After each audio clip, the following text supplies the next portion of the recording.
Okay, happy Saturday Racing, bayang karerista. At Saturday Racing nga tayo, September 20, 2025.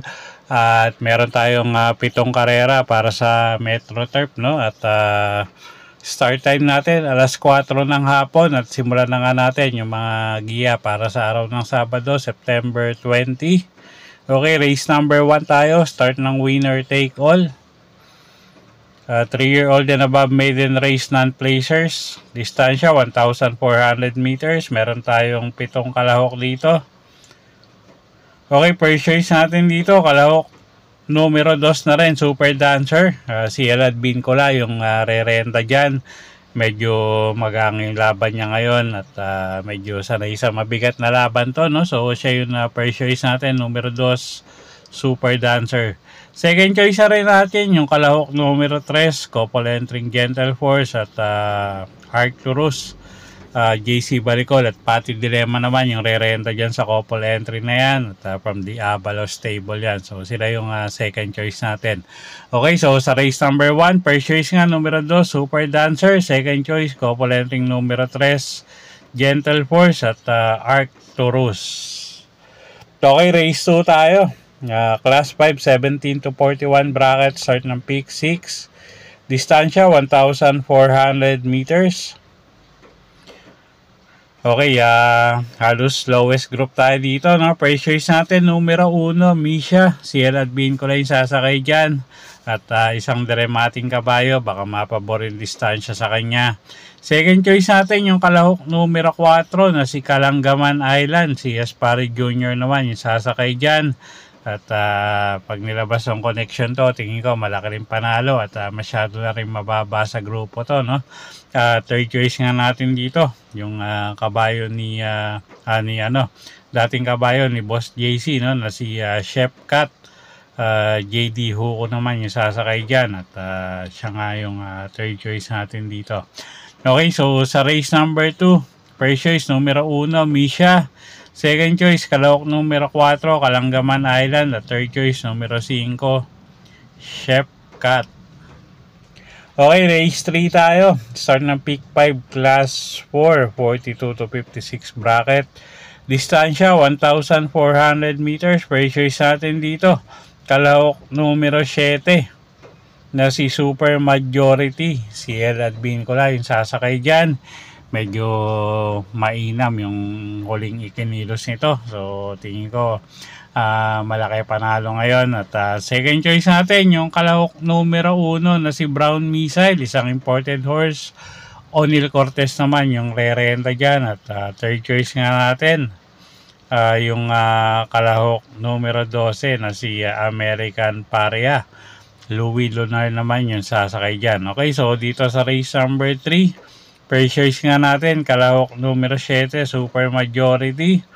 Second choice, kalahok numero 1, Brown Missile. Third choice nga, kalahok numero 12, American Paria. Okay, race 4 tayo. Class 5, 17 to 41 bracket, distansya 1,400 meters, start ng peak 4. First choice natin dito, yung kalahok numero 12 na si Swakto Power Duo. JB Hernandez yung sasakay dyan. Medyo maganda yung post position niya at gamay din ng hinete. So malaki panalo niya. Second choice natin yung kalahok numero 3, couple entering Kentucky Rain at Ivan. At sila nga yung second choice natin dito at pwedeng pangsama, pang dehado, no? Sa mga exotic nyo, yung kalahok numero 1 na si Color Blast at kalahok numero 11 na si Princess Isabel. Okay, so sa race 4, first choice nga natin, kalahok numero 12, so Swakto Power Duo. Second choice, kalahok numero 3, couple entering Kentucky Rain at Ivan at pwedeng pangsama, pang dehado. Yung kalahok numero 1, Color Blast at kalahok numero 11, Princess Isabel. Okay, race 5 tayo. Class 5, 17 to 41 bracket, distansya 1,400 meters. Okay, purchase natin dito yung kalahok numero 5 na rin na si Bohemian. Pati dile may re-renda dyan, regular rider, at tingin ko masyadong magang yung laban ngayon. Medyo angat yan, no? At pwedeng pangsama, pangdehado. Kung kursunada nyo, yung kalahok numero 2 na si Anyo 96, gagabayan ni Boji Henson, at yung kalahok numero 1 na si Wildcat, gagabayan naman niya ni A.R. Ramos. Okay, so sa race number 5, tingin natin medyo lamang yan. Kalahok numero 5, Bohemian. Kung gusto nyo pang protection, pwede yung kalahok numero 2, Anyo 96, or yung kalahok numero 1 na si Wildcat. Okay, next race tayo. Race number 6, penultimate race. Class 4, 42 to 56 bracket, distansya 1,400 meters. First race natin dito. Kalahok numero 3, si Rice. Pati Dilema yung sasakay dyan. Pag nauna, tingin ko malaki panalo niyan at medyo gumang din yung laban niya ngayon. So, first race natin yan, numero 3. Si Rice. Second choice, kalahok numero 1, Boss 1. Jeff Sarate naman yung sasakay dyan. Medyo mababa rin sa laban niyang kabayong yan. Medyo alam naman natin sumasali sa mga stakes race dati yan, no? At siya nga yung second choice natin dito at pwedeng pangdehado. Kalahok numero 9, Red Soul. JMS Torque yung sasakay dyan. Okay, so sa race 6, first choice numero 3, si Rice. Second choice, kalahok numero 1, Boss 1. Third choice natin, pangdehado, kalahok numero 9, Red Soul. Okay, race 7 tayo. Last and final race for the day. Class 5, 17 to 41 bracket, distansya 1,400 meters. First choice na rin natin dito. Kalahok numero 3 na si Batang Kangkalu. Alison Pabilikin sasakay dyan. Paborang distansya 1,400 meters. Isang diremating kabayo.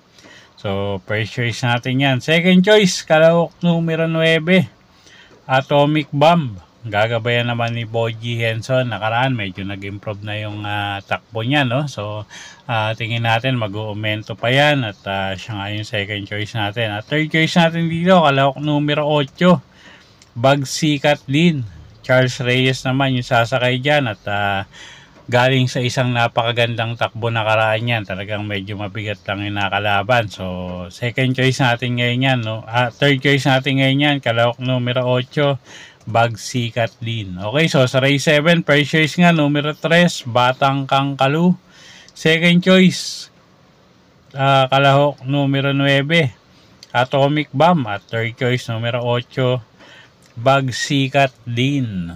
Okay, so yan po yung mga giya natin para sa araw ng Sabado, September 20, 2021. Sana po yung makatulong sa pagpili nyo ng mga tatayang kabayo. Inuulit ko po, kayo pa rin po masusunod kung sa inyo itataya yung pinagpaguran yung pera. Good luck po at happy Saturday racing, Bayang Karerista. Siya nga po pala, may mga tag items tayo dyan, car accessories at mga t-shirt.